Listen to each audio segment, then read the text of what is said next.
But looking at the benefits for remote working, it can be a powerful tool for both employers and the employees.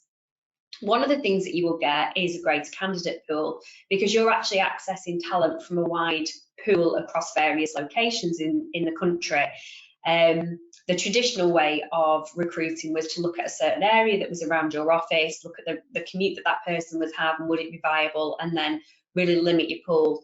There is a much bigger pool out there if you're looking at remote working, and that may give you a chance to attract some higher level talent without having to think about relocating them. And it does support diverse hiring practices. I think that there's less commuting time for a lot of people, and that can be built into their work days. It saves them significant travel time, and it can generally have a positive impact on their well-being and work-life balance, not forgetting the improvements to environmental impacts around things like lower CO2 emissions. It can also help employees save money on things like travel expenses just for themselves. It can decrease the need for large office spaces for employers. They'd save money in that way. And it could be something that is attractive to shareholders and investors.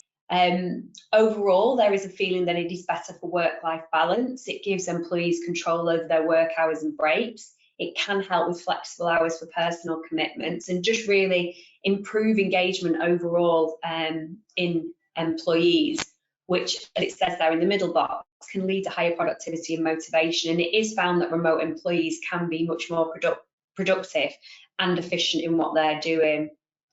There's also benefits around potential staff turnover being reduced, that employees feel more loyal, that they feel the work setting's more enjoyable, and this leads to lower rates.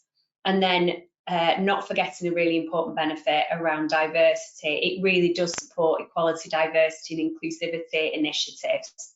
It can be an ideal situation for people who themselves have disabilities or are primary caregivers, whether that's people looking after children or looking after elderly relatives. It can really give them that sense of flexibility, and again, you are opening the pool that you are accessible to.